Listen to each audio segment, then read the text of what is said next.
All right, everybody. It is day 12 of the high volume cycle. I'm actually in my room and I'm about to do my isometrics. The reason I'm in here is because everybody's outside and I don't want everybody to be talking while I do the intro. And what's cool is I can do my isos in here. I'm actually using a 30-pound kettlebell for my isos today. The reason being is because this last session, I was feeling a little bit of knee pain, right? Tendinopathy, distal tendinopathy, which is actually the OG knee pain that I used to feel. Let me shift this up for you guys, actually. But this is actually like the OG spot that I used to feel knee pain at. But again, I've said this multiple times in my videos and in my newsletter that I write. It's never the end of the world when a new injury pops up. It is the nature of what we do. I know there's a lot of times there's not comments. There is this false belief that if you're coaching, that you should be making insane progress all the time. You should be completely healthy and that you should never be making mistakes. But that is just not realistic. The nature of high performance training, the true nature of it and the true reality of it is that injuries are going to pop up. We're also human. You're not going to have perfect discipline when it comes to training, right? There might be a day when, or let's take a dunk session, for example.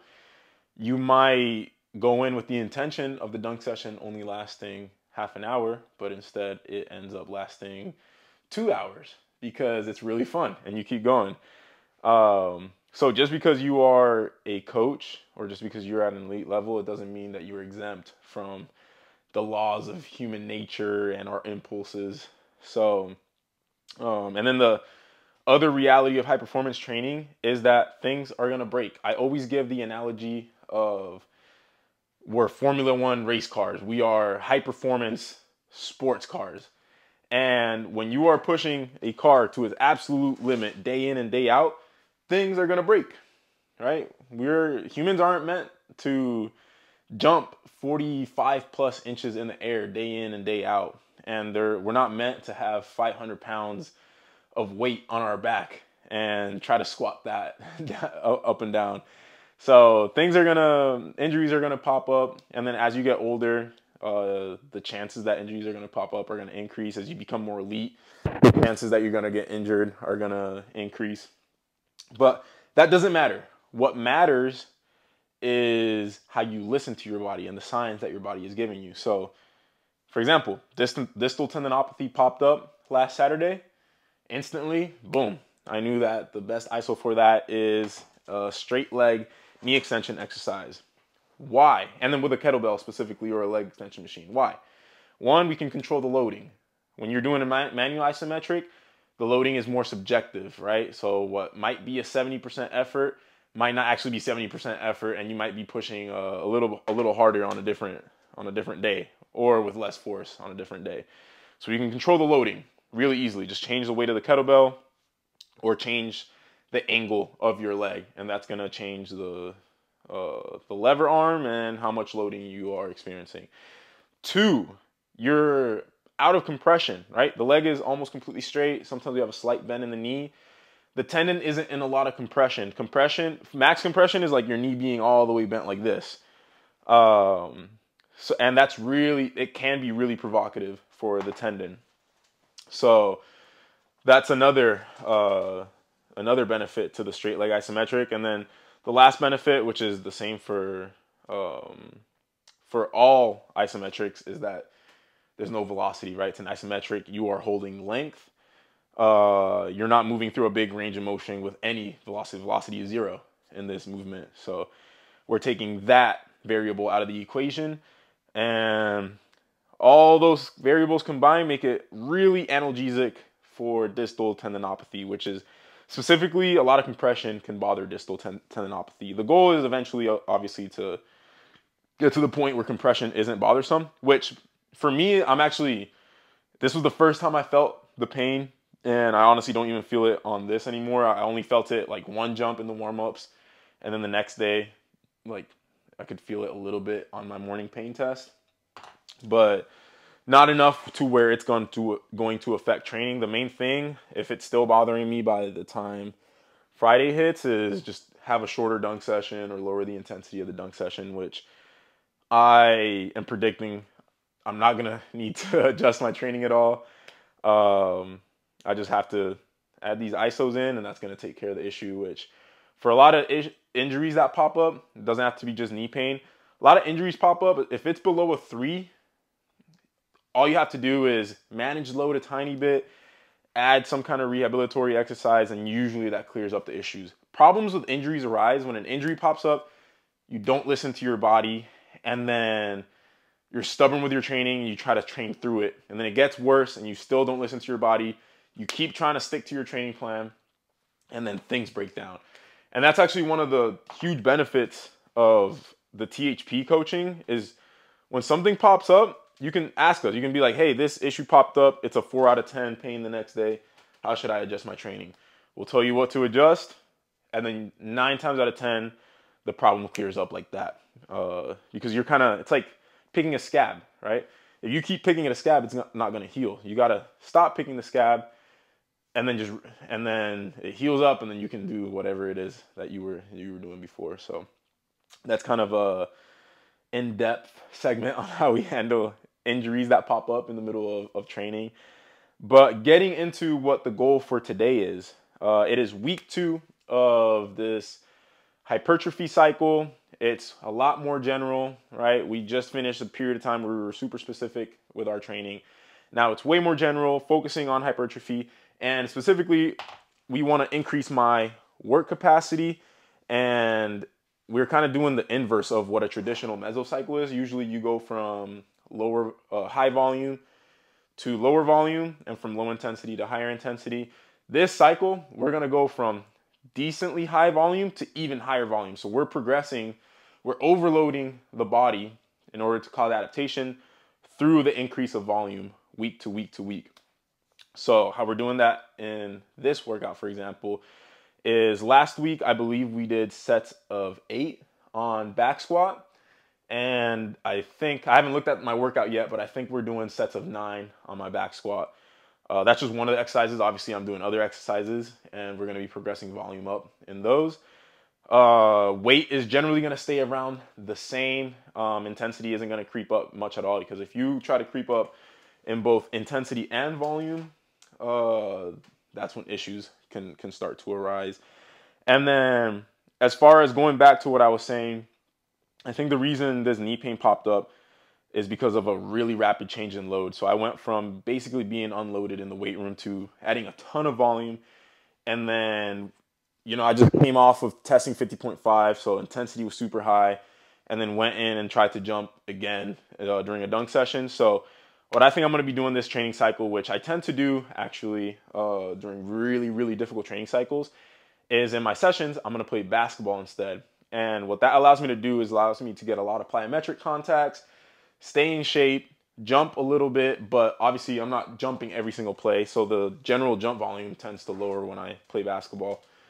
And then it's just fun, obviously. I don't recommend doing that if you're a beginner. I only recommend that to guys that are like more on the elite level or have tens of thousands of jumps under their belt. Usually playing like 2 or 3 games on your scheduled jump session day and not having a dedicated jump session can allow you to stay healthy and be able to handle all the training warranted. You're not playing insanely crazy. I play lazy, just get a fast break dunk here and there, and it serves as a jump session. And again, I have fun with it.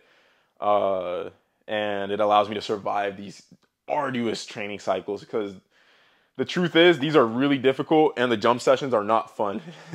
It's not fun to be barely able to dunk when you're used to, like, my vertical, I think, depressed by 7 inches this last session from its peak, which is insane. So the other alternative is low rimming, which I might be doing during this training cycle as well. But yeah, these are suggestions I give to everybody, is like, you don't have to be attempting to dunk on 10 feet all the time. during really, really difficult training sessions, when you're super fatigued, your performance is really depressed, just go low rim. All right, go have a low rim dunk session. It'll allow you to get those reps in, still go max effort, but it won't be so depressing to be jumping extremely low. Having said that, I have done my 5 sets of isometrics on each leg, and I'm gonna catch you guys on the top set. All right, set 1. We're doing 315 pounds, same exact weight as last week, but we're gonna add a rep to each set. We stopped talking for yours too. That is not true. Well, you just kept talking to us. I did actually. I was talking shit. Is this your first working set? Yeah. I draw the press.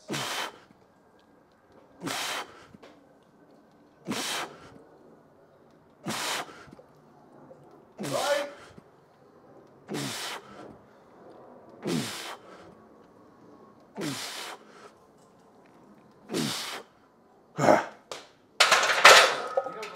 That was a perfect time to say because I don't respect you. 9. That was the perfect time to be like, you're like, why didn't you watch those videos? I don't respect you. Yeah. That would have been perfect.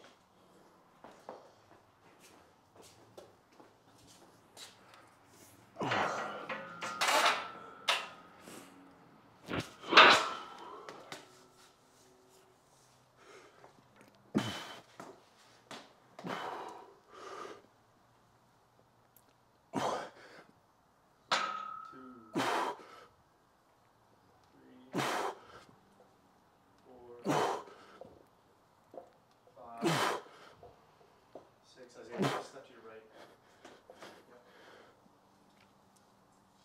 Yep. 8.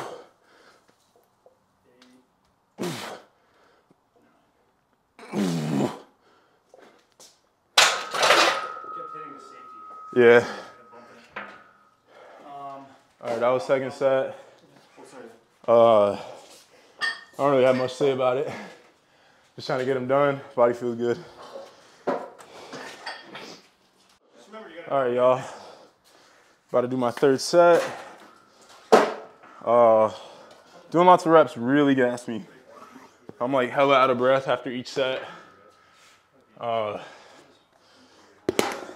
Weight-wise, doesn't feel too difficult, but just cardiovascularly, it's taxing me.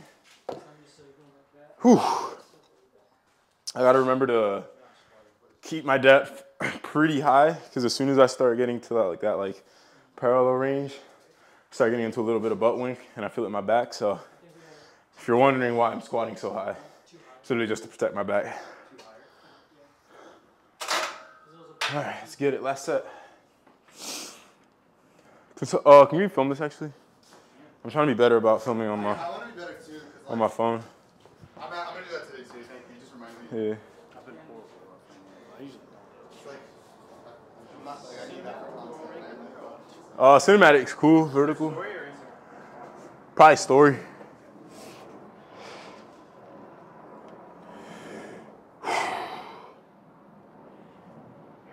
Man, I really do not feel like doing this. Wow. You'll be alright. You'll be fine. I'm gonna try to go full hydraulic press mode. I'm gonna be a V8 motor. It's not a V8, it's just air pressure. I'm gonna be the Pistons. Yeah, there you go, All right.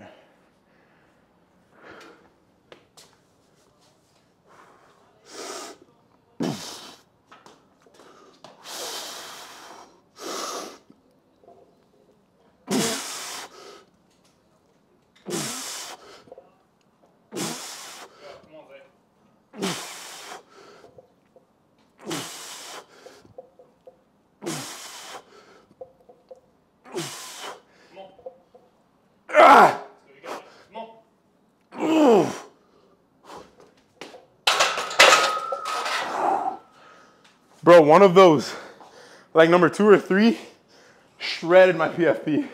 I brought my knees forward more, and I was like, ow. The last few though, I just shot my hips back a little more. Was that your last set? Yeah. I was like, you're not anymore if that was the case. That's it. If you shredded your knees, quote unquote. It wasn't actually shredded. It was just like a sharp pain on one of them. Whew. All right. Catch you guys on the next exercise. All right, guys. Clean pull. This is technically not a top set yet, but this is my 100% of my power clean max. And I just want to try to see if I can get my feet airborne on it. So on clean pulls, we like to cue jump as soon as the bar crosses the knee. And yeah, trying to get as much intent out of this as I can. You gonna roll your shorts up? Nah. Not in the mood, huh? All right. Elevation.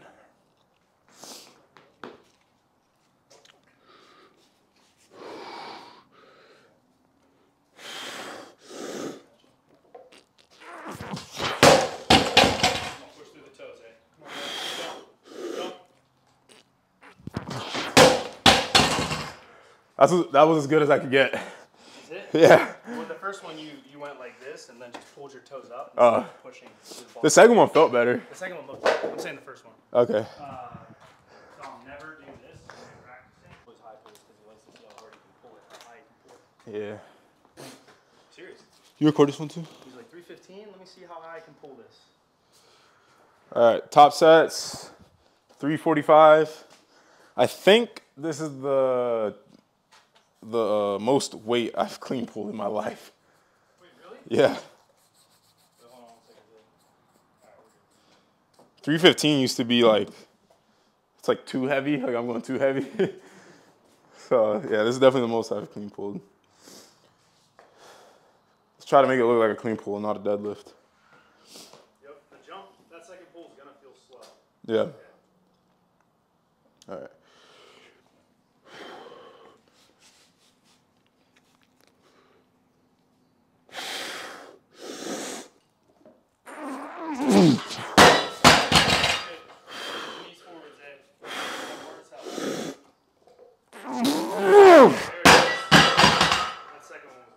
Yeah. Woo. All right. Red, black, probably. How did that look? The second one looked really good.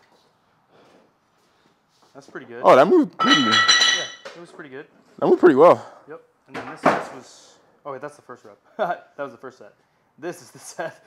Oh, that was 315? Yeah. I was like, damn. I think I can. That's okay, yeah, that's still solid. I like you to see almost on the ball of the foot, on the like this is good, right? Your heels are off the ground. You know, you're loading up the quads. I can tell. Yeah. I can tell because what you do when you do it right, you'll start to shift forward a little bit earlier to load up your quad. The second one looked really good. I don't know what you cued. The only thing I cued is jump hard, as like when the bar's passing the knees. Yeah. I literally just was like, jump into the air. Yeah, that was really good. My right ass cheek is so sore.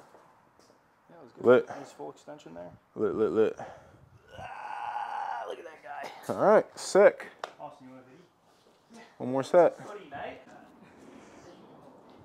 Last set. I'm really tired.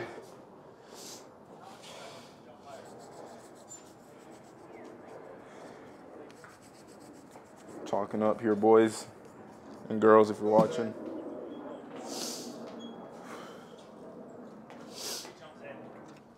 Intent.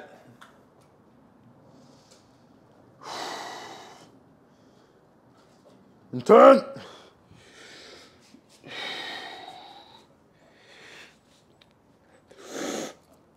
What? No. Knees forward. Get the knees forward.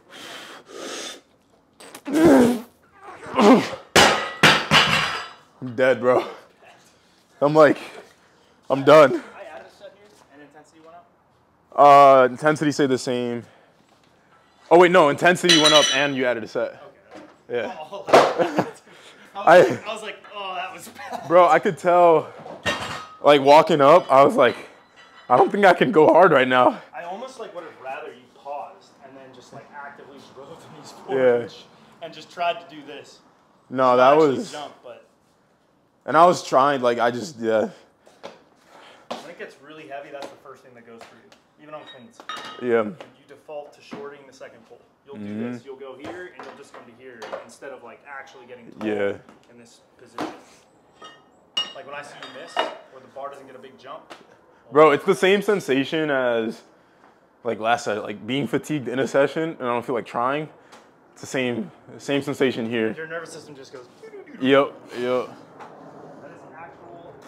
is probably the best description of central fatigue.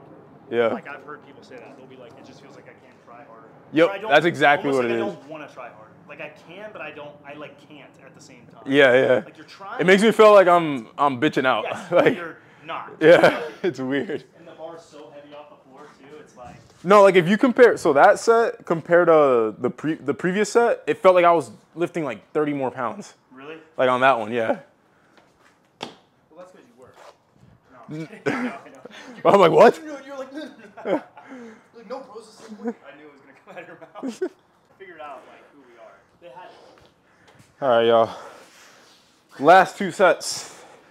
We're supersetting seated calf raise at 140 and hip thrust with 365. We're in the last leg of the workout.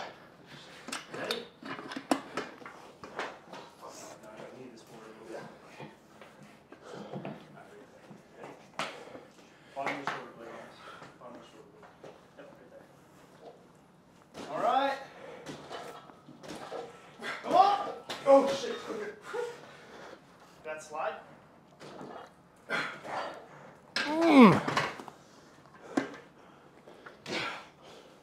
Come on!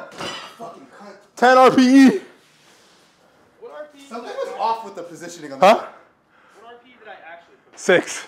Oh, 6 for that one. 55% for this. Can we shift this pad? Is that what was bothering you? Just like kick it that way. Ready? Oh, too much. Oh, don't worry, just another unsolicited, unprogrammed lift. All right. Okay. You want me to get Fuck. behind you on Hey, John, could you help me? Thanks. The last time I could never rack. You want me behind you on this one? Yeah, might as well.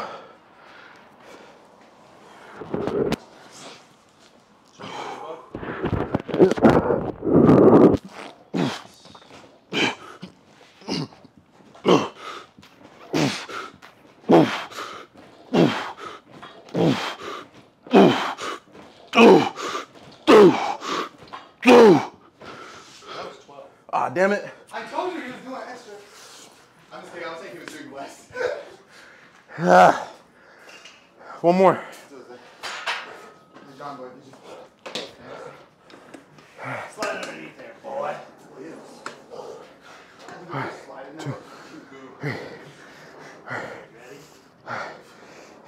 You're born ready. Hey. You're born in the dark. 10, 11. Roll the bar up to yourself. Last set. Let's go, Austin. Come on. Come on. Come on.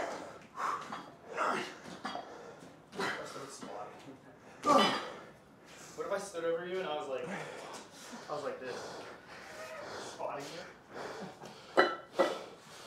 Just one more. What the?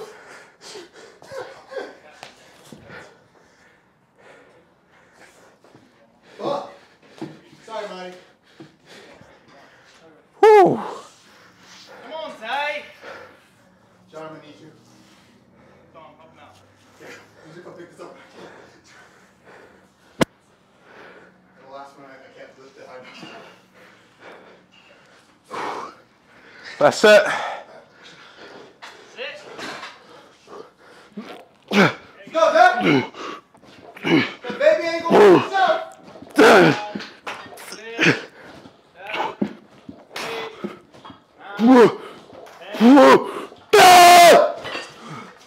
I'm gonna do that next time. I don't think this was forced. I think it was just like a... No, I'm gonna let myself. I feel the urge sometimes. Just don't die. No, I'm trying to Can you do this real quick, or you want to go? Like the video. Go to THPstrength.com if you want to get coached by us. Sorry for the lack of long outro. I'm way too gassed.